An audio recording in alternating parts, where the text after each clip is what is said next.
John Cena has addressed RTruth's WWE release. TNA are interested in multiple former WWE stars, and a WWE signing will 100% get a new name. Stay tuned for all the namey deets. So last night's SmackDown saw a segment with John Cena in front of the crowd, and the crowd let him know exactly what they thought of, well, I mean, the crowd has been very vocal anyway, online about their feelings toward the release of RTruth.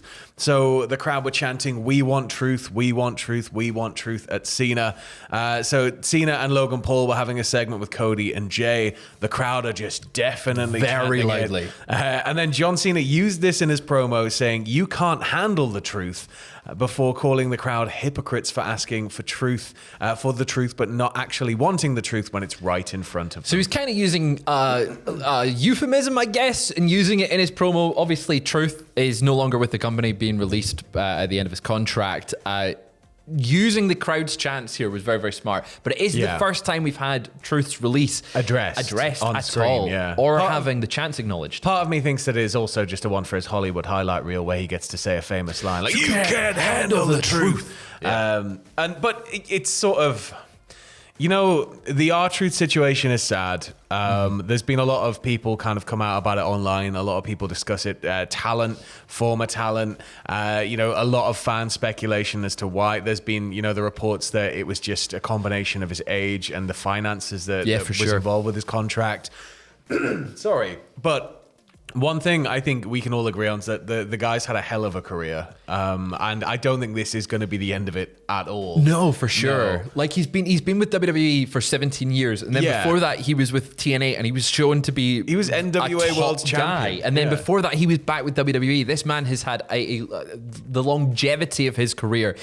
Also very nice that Cena acknowledged it because of how close him and Truth are reportedly behind the scenes. That's it. And I think that had he not mentioned it and the crowd had chanted, "We want truth, we want truth," and he just ignored and steamrolled, then we'd be talking about how it just, they just ignored it. Nothing was said. They've not addressed it. But it's kind of... It's sad, but it's good that it got sort of mentioned, I guess, in that way. I kind of hope there's more acknowledgement and they just bring him back. It's truth. It's our truth. Come on, guys. He could just pop up. He's just fun.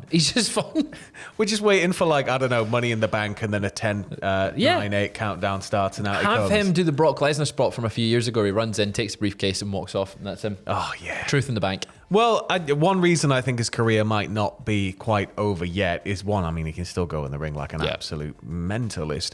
But according to the Wrestling Observer newsletter, TNA officials have reportedly talked about making an offer to RTruth following his release from WWE. Yes. And it's sort of, as we were touching on there, RTruth was with TNA from 2002 to 2007. He was seen as a really credible threat upon his arrival. Yeah. And he would just go on to be a fan favorite within the company before returning to WWE as RTruth. Obviously coming from WWE before that as K-Quick. But I think that, Ron Killings, another TNA return, hell yeah. He would be an absolute asset to TNA and coming in as a legend. Obviously, I imagine he is not cheap. I imagine he's not someone that is going to be just a one and done appearance. But as somebody with historical ties to the company, I think he'd be somebody worthwhile when it comes to signing. He can still go in the ring.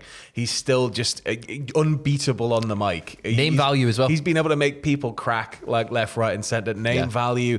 It just makes sense. So even if it's just a short-term thing, I'd love to see a Truth return to TNA. Well, TNA, if you're listening, get him signed. Get him signed. We know you want to based on the report there, so do it. Well, PW Insider have also reported that there's a lot of talk recently within TNA that Cedric Alexander is set to start with the company soon.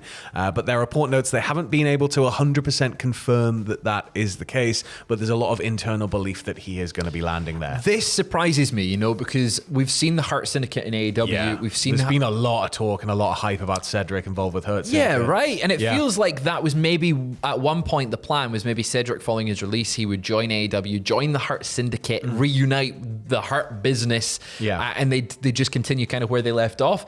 Him possibly going to TNA is unexpected, but it may be the perfect fit for him because in AEW, they've obviously got quite a large roster. A lot of people wrestle very similar to Cedric in AEW. That style, obviously, it would fit him perfectly, but he may get that bigger exposure that he needs in TNA. You think it's sort of bigger fish in a smaller pond type situation. Absolutely. Yeah. And it means that he could be better positioned, better utilized to the way that when people were chanting, please sign Cedric 10 years ago, he will actually get used in that capacity. Well, keeping it with TNA, the Inspiration, formerly the Iconics, returned to TNA at last night's Against All Odds. According to Fightful Select, the deal with the team was done in the last couple of weeks, and both Cassie Lee and Jessie McKay are under contract with the company now. Per the report, sources have claimed that both deals are under 1 year in length, with the option to extend if all sides are happy, which is good news. Those in TNA that Fightful spoke with claimed that the regime changes in TNA behind the scenes have contributed to the decision to return to the company. So this kind of big shakeup is the reason that they felt happy in coming to the company. Yeah, so they've obviously previously been in TNA. They've had a run there, but they have been absent from basically all professional wrestling for the better part of 2 years. And they've been a massive loss. They've been a massive loss. I know a lot of people kind of were just like about them, but like... They were so funny, man. They were so funny. The Iconics were so much fun. Anything backstage with Jess McKay, now or formerly Billy Kay, it was just so much fun. Like they've got great chemistry, great dynamic. This is a great asset to the TNA Knockouts division, specifically the tag aspect of it.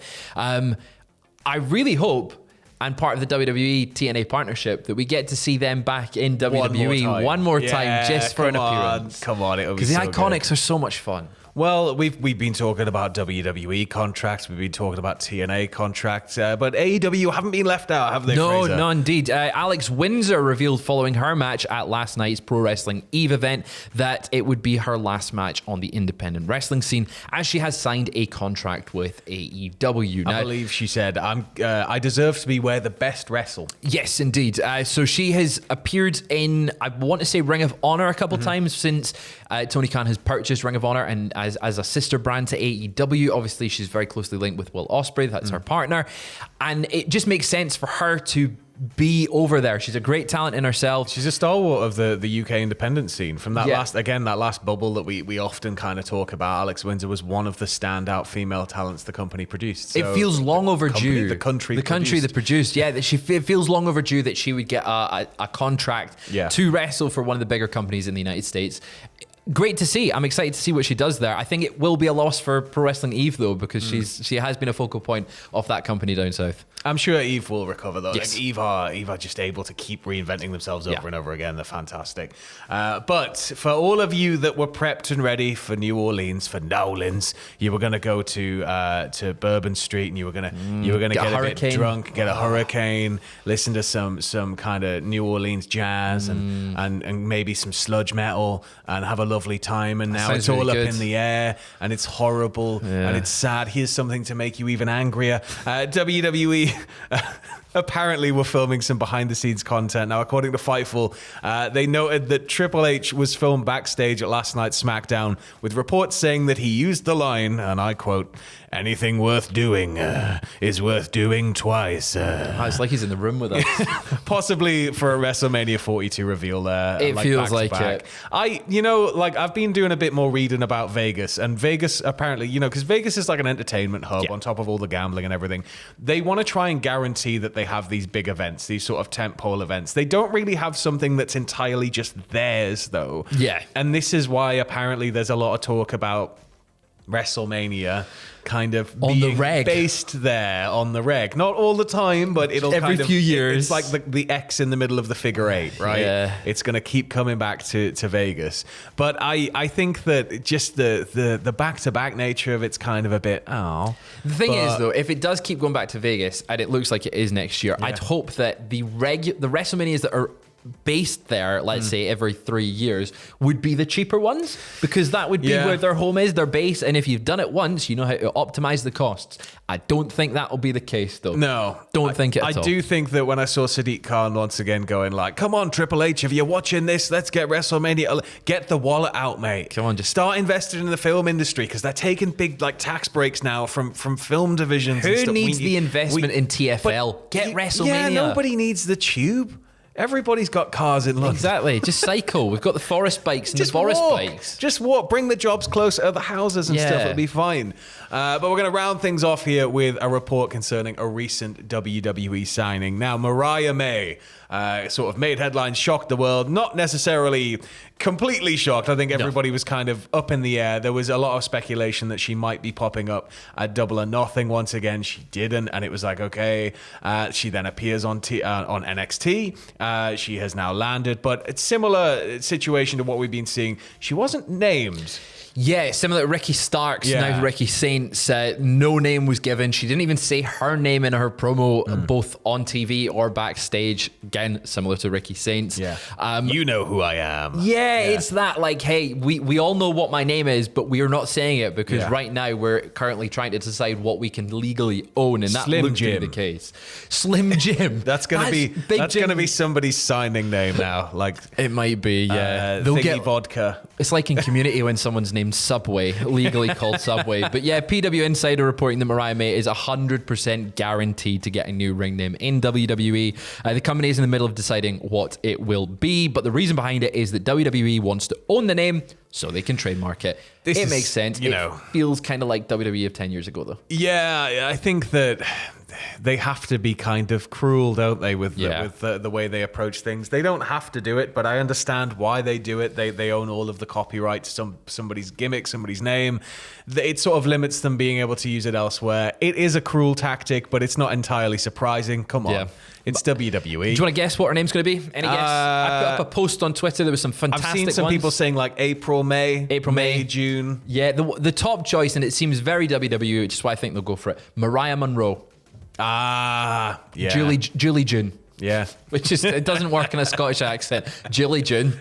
Doesn't work, does it? Well, that's it for your second dose of bumper weekend wrestling news. It is, of course, Money in the Bank tonight, as well as Worlds Collide. But we have live reactions to Money in the Bank right here. YouTube.com/Cultaholic/live on this channel. Andrew. Adam's gone bald. I don't know what. Adam Drew. But they are going to be live from the pre-show onwards. So get in there. The room should be live right now. Just get waiting. Make yourself a cuppa. It's only 12 hours away? Yeah. You'll be fine. Write bold in the comments. Yeah, write bold in the comments.